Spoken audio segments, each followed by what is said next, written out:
Hello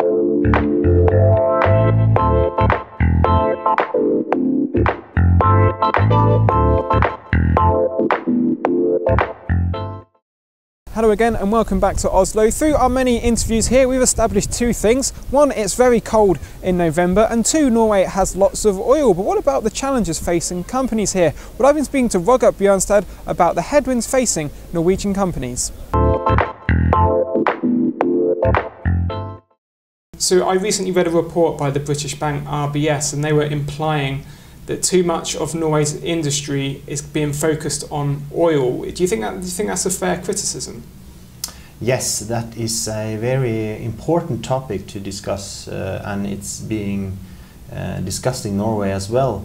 Both because we have a booming economy from oil revenues already, and our primary focus is to keep a level of competitiveness internationally, so we can keep the most important exporting industries. And of course, if the oil industry are picking up too much of the resources, it will make a dual pressure on the exporting industry.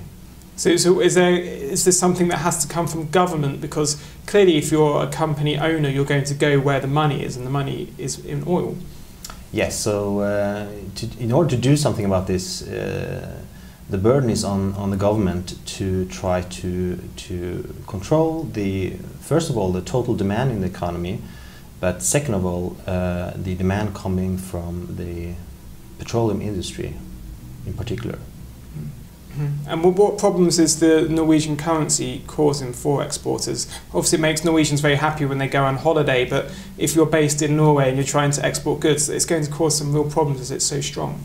Yeah, of course. So the Norwegian economy is like screaming for some macro adjustment or stability. And the Norges Bank, the central bank, is tied up because of the interest level is already much higher than, for example, the Eurozone interest level, and that brings the currency, the Norwegian kroner, very strong, and that's part of the pressure on the exporting industry. So the first is the wage level, and the second is the cost level, and for particular knowledge, engineering, for example, and the third is the currency.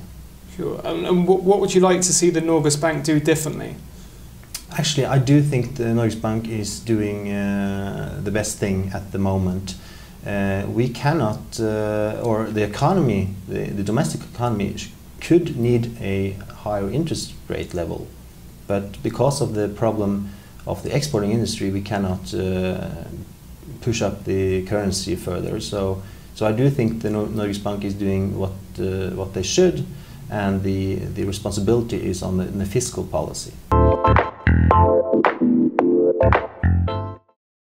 Well, that's actually my final interview here in Oslo. I'll be travelling across the border to Sweden, which is held up as an example of how to transform a country's economy. So from Oslo, goodbye for now. Perfect.